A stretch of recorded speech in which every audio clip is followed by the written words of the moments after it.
Donc bonjour mes chers amis, et on va continuer notre étude du chapitre 2. Et on est rendu dans la visite de Siméon à Marie et Joseph dans le temple à Jérusalem. Notre bon Père du ciel, béni sois-tu que tu as envoyé une consolation pour Israël et tous les peuples de la terre. Merci que tu as envoyé une lumière pour nous conduire jusqu'à toi. Puisses-tu nous instruire encore une fois aujourd'hui en ce qui concerne ton Fils Jésus, le salut du monde. Amen.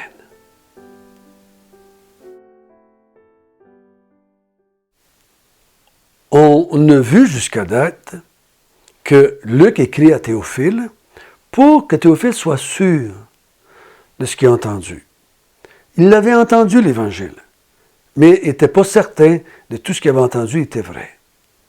Luc, pour l'aider à croire ce que nous autres on dirait aujourd'hui aux Écritures, va partager avec lui ce que les auteurs ou les témoins oculaires ont vu et entendu. On a vu qu'il a appelé les anges à parler, Zacharie a parlé, Élisabeth a parlé, Marie a parlé. Donc, et là, on a maintenant commencé à voir hier Siméon. On a vu que la coutume pour les Juifs, c'est le premier-né d'une famille, on le présentait au temple. Et on le rachetait avec 2 tourterelles ou 2 pigeons. C'était les pauvres, ça. Ceux qui étaient capables offraient des fois plus que ça, mais les pauvres pouvaient le racheter avec 2 pigeons ou 2 tourterelles. C'était une loi. Tout le monde devait le faire. Pendant qu'il était là au temple, à Jérusalem, Dieu a poussé un homme rempli du Saint-Esprit. C'est pour ça que ce qu'il va dire est important. Ce n'est pas juste ce qu'un homme dit, c'est un homme contrôlé par l'Esprit, ou rempli d'Esprit, ou conduit par l'Esprit Saint, pour qu'il puisse nous dire ce que Dieu veut nous dire. Je vous l'ai dit, faites attention de ne pas prendre ces textes-là par rapport au Saint-Esprit et appliquer ça dans l'Église. Ça, on est dans l'Ancienne Alliance, et l'Ancienne Alliance, le Saint-Esprit a un rôle différent que dans la Nouvelle Alliance. Ce Saint-Esprit-là pousse Siméon au temple, et quand il voit Marie avec Joseph et l'enfant Jésus, il le prend et il dit des choses. On a vu hier, il dit maintenant je peux mourir en paix, j'ai vu le salut d'Israël, le salut de tous les peuples, une lumière pour toutes les nations. On a vu ça hier. Et aujourd'hui, on est encore là, encore dans cette même situation-là. Et là, Siméon va dire quelque chose à Marie de spécial. Et on va regarder ça ensemble, qu'est-ce qu'il a dit. Lisons à partir du verset 33. Son père et sa mère étaient dans l'admiration des choses qu'on disait de lui. Siméon les bénit et dit à Marie, sa mère, voici, cet enfant est destiné à amener la chute et le relèvement de plusieurs en Israël, et à devenir un signe qui provoquera la contradiction. Et à toi-même, une épée te transpercera l'âme, afin que les pensées de beaucoup de cœurs soient dévoilées. Donc ici, il se tourne vers Marie, et il dit à Marie, qui avait les yeux grands ouverts, des paroles de Siméon, Joseph et ça là, « Wow! Quelle chose! Quand tu te fais dire par un homme qui est là dans le temple, ton enfant est la lumière du monde, ton enfant c'est le salut de tous les peuples de la terre, c'est certain que tu es un peu de bonne humeur, hein? Tu es dans la joie, tu es dans l'admiration, tu es dans l'étonnement de ce qu'on dit de ton enfant, qui est là, qui a juste 40 jours. Et là, il se tourne vers Marie et il dit, Marie, j'ai quelque chose à te dire, à toi aussi, sa mère. Cet enfant-là est destiné à amener la chute de plusieurs et le relèvement de plusieurs en Israël. Donc, ton enfant va être pour certains, il va être une occasion de chute. Et pour d'autres, il va être une occasion de relèvement. Marie n'avait parlé. Zacharie n'a parlé, quand on parlait aux autres aussi. Jésus n'est pas venu faire la paix dans le monde entre les hommes et les femmes. Jésus n'est pas amené à faire la paix entre toutes les religions du monde, comme j'entends dernièrement le pape qui veut faire la paix entre toutes les religions du monde. Non, non, non, non. Jésus n'est pas venu faire ça. Il dit au contraire, je vais causer la chute de plusieurs et je vais causer le relèvement de plusieurs. Donc, il y en a qui vont pour certains, je vais être un sujet de chute. Il va le dire plus loin, il dit un sujet de scandale. Ils vont me rejeter, moi, le Messie, le salut, la consolation, la délivrance d'Israël. Ils vont me rejeter. Ils n'en veulent pas de moi comme Messie. Je vais être une occasion de chute pour eux autres. Et d'autres, je vais être une occasion de relèvement. Donc, ils vont être relevés. On sait que l'ange avait dit à Zacharie, ton fils, Jean, va ramener plusieurs, pas tout le monde, plusieurs, à Dieu, leur Père, de leur Père. Et ça va être de même. Mais il y en a qui ils ne voudront pas de Jésus. Ça va être leur chute, ça va être leur destruction. Il y en a qui vont croire en moi comme étant le Messie, et ça va être leur relèvement, ça va être leur délivrance. Et ensuite, il dit, il va devenir un signe qui va provoquer la contradiction. Donc, les gens vont s'ostiner, vont se battre. Certains vont dire, c'est lui le Messie. D'autres vont dire, c'est pas lui le Messie. D'autres vont dire, c'est un usurpateur. D'autres vont dire, c'est le libérateur. Jésus va être un sujet de division, de discorde. Jésus va séparer le monde en deux, si je peux dire ça comme ça. Ceux qui sont pour lui et ceux qui vont être contre lui. Vous savez, mes chers amis, ce qui fait le salut d'une personne, c'est pas ce qu'il fait dans la vie. Tu as beau pratiquer ta religion comme tu veux, le mieux que tu voudras. C'est pas ça qui fait la différence. Ce qui va faire ta chute ou ce qui va faire ton relèvement, c'est ce que tu crois par rapport à Jésus. Est-ce que tu crois en Jésus ou si tu ne crois pas en Jésus? Est-ce que Jésus pour toi est un sujet de chute ou s'il est pour toi un sujet de relèvement, un sujet de bénédiction, de salut? Et là, il va dire ensuite, « Et à toi-même, Marie, une épée te transpercera l'âme, afin que la pensée de beaucoup de cœurs soit dévoilée. » Faites attention, faites pas de Marie quelque chose que Siméon ne dit pas. Marie, il dit, une épée va transpercer le cœur. Ça veut dire que tu vas souffrir beaucoup, tu vas pleurer beaucoup, tu vas te lamenter, Marie. Ben oui, il est en train de dire que ce fils-là va être pour elle un sujet de tristesse. C'est pas jusqu'à 30 ans ou ni à 33 ans. Jésus est l'être parfait, l'enfant parfait. Jésus n'a jamais été un sujet de tristesse par sa vie. Mais Marie va pleurer parce qu'elle va être au pied de la croix. Elle va voir son enfant être crucifié par les êtres humains. Son peuple, le peuple de Dieu, le peuple d'Israël, veut dire que Dieu a envoyé un sauveur pour le délivrer, pour le consoler, pour le racheter. Tue le Fils de Dieu, tue cet enfant de Marie. Mais il dit que ceci va amener les gens à dévoiler leur cœur. Ton cœur là, va être dévoilé. Pas par ce que tu fais ou ce que tu ne fais pas.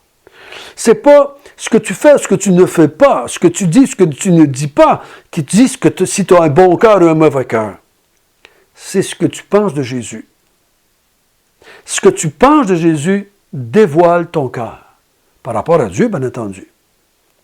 Si tu reçois le Messie, si tu reçois Jésus comme le Messie, ton cœur est droit devant Dieu. Si tu rejettes le Messie que Dieu a envoyé, le consolateur, le libérateur, le sauveur, le Messie que Dieu a envoyé, tu manifestes la rébellion envers Dieu.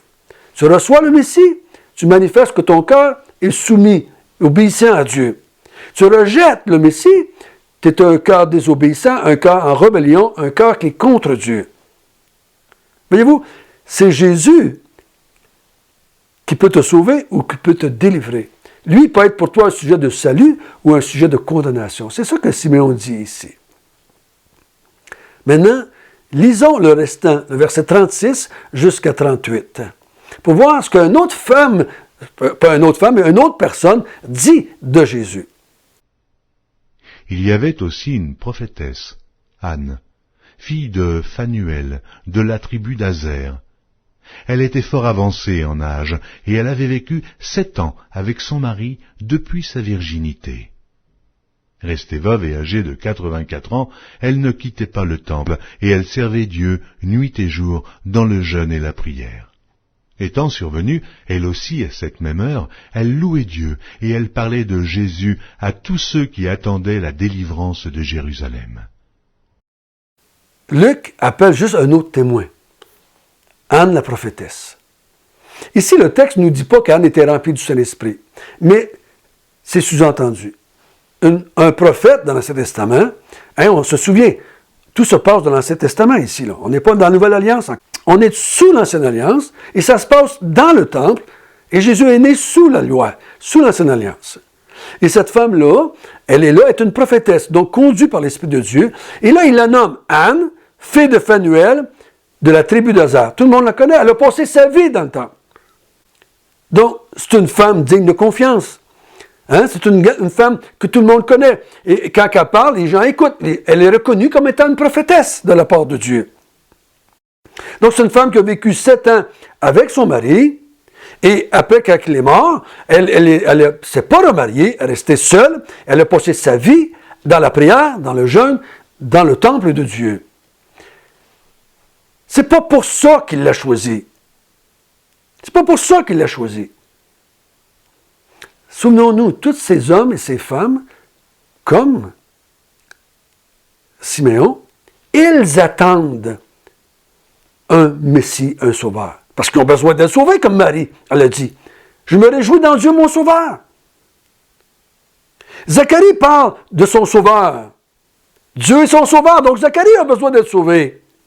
Siméon attendait la consolation, le salut d'Israël. Donc, il sait qu'il a besoin d'être sauvé, lui-ci. Donc, ce ne sont pas des gens qui croient qu'ils sont choisis parce qu'ils sont des bonnes personnes. Mais non, ils attendent un sauveur pour les sauver, pour les consoler de leur perdition et de leur rébellion contre Dieu. Et ici, elle aussi, Élisabeth, attend la délivrance d'Israël. Souvenons-nous de quelque chose. Pour nous, c'est difficile à comprendre. Et même des fois, les chrétiens, on oublie ça. Le temple. Tout ce qui tournait autour du temple parlait de la délivrance d'Israël, parlait du Messie qui s'en venait. Dieu est caché dans une petite partie du temple, dans le lieu très saint. Et personne ne peut aller le voir. Et on rentre là une fois par année avec le sang d'un agneau. Parce que le peuple est indigne de rentrer dans la présence de Dieu. Le peuple est pécheur. Il ne peut pas rentrer dans la présence de Dieu sans le sang d'un agneau. Tout annonce, tout ce qui se passe dans le temple annonce la venue du délivreur, de la délivrance, du sauveur, du Messie. Il faut bien comprendre ça. Mais on sait. C'est ça que le temple doit faire, mais ce n'est pas ça qu'il fait tout le temps. Hein? Jésus va dire plus loin, la maison de prière de mon Père, vous en avez fait une maison de voleurs. Et elle dit au verset 38, au même moment, l'Esprit de Dieu a emmené aussi, comme il avait emmené Siméon, il a emmené Anne, la prophétesse, là. Et cette femme-là, elle a un auditoire, là. Quel est donc son auditoire? C'est pas ceux qui veulent rien savoir de Dieu. C'est pas ceux qui sont là pour faire de la maison de Dieu une maison de voleurs. Mais il y a une gang de monde, là, qui attendent la délivrance. Et c'est marqué, à cette même heure, elle louait Dieu et elle parlait de Jésus à ceux qui attendaient la délivrance. Et elle leur parle que celui qui va amener la délivrance est arrivé, qui est là, et c'est Jésus. Savez-vous, elle nous dit ça, je parle à ceux qui attendaient la délivrance. Théophile, attends-tu la délivrance? Toi qui m'écoutes, t'attends-tu la délivrance?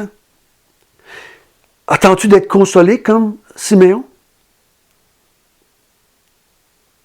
Attends-tu d'être délivré comme Anne et ceux qui l'écoutent, Anne? Celui qui peut délivrer, celui qui peut consoler, celui qui peut pardonner, celui qui peut sauver, c'est Jésus et Jésus seul. Il y a seulement Jésus qui peut le faire. Seulement lui. Il n'y en a pas d'autre. Oh, chers amis, c'est ce que Luc veut qu'on apprenne ici. C'est ce que Théophile a besoin. Garde Théophile. Garde ce que Siméon a dit. un homme de Dieu qui aimait Dieu, qui attendait la consolation, dirigé par l'Esprit Saint, dit que Jésus, c'est le sauveur de toutes les nations du monde. Écoute bien ce que la prophétesse Anne dit. Cette femme qui travaille dans le temple, qui aime Dieu, qui sert Dieu, qui est conduit par l'Esprit de Dieu, elle aussi dit que Jésus, c'est le salut, c'est celui qui va délivrer tous les peuples, toutes les nations du monde, et qui va nous permettre de servir Dieu tous les jours de notre vie sans crainte. Quelle belle nouvelle! Quelle grande nouvelle! Quelle chose! Il ne peut pas avoir plus grande vérité que cela. Mais il y a seulement ceux qui, comme Élisabeth, veulent faire enlever leur opprobre. Seulement ceux comme Marie, qui comprennent qu'ils sont dans la bassesse.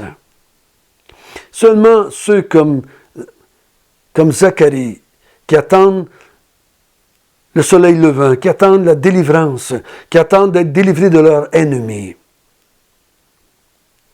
Seulement ceux comme Siméon qui attendent la consolation. Seulement ceux comme Anne qui attendent la délivrance, qui vont le comprendre. Les autres, Jésus, un prophète, un beau modèle à suivre, ou bien non, c'est un menteur, d'autres vont dire que c'est un extraterrestre. Qui dis-tu, toi, que Jésus est? Est-il pour toi un sujet de chute, ou s'il est pour toi un sujet de relèvement? Luc dit à Théophile, tu dois croire ce que tu as entendu, si tu vas être sauvé, si tu vas être délivré, si tu vas être consolé. C'est pour toi aussi qu'il est venu. Il n'y en a pas d'autre salut. C'est le seul salut pour la terre entière.